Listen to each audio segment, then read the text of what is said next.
अस्सलाम वालेकुम। आपको ब्रेकिंग न्यूज़ देंगे।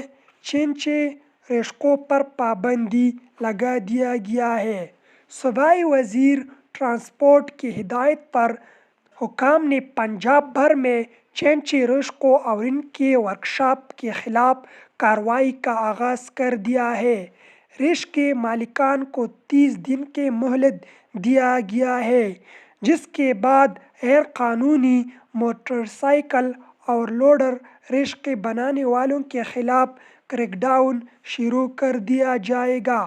पहले मरहले में बड़ी छोटे शहरों और दही आबादियों में कार्रवाई होगी।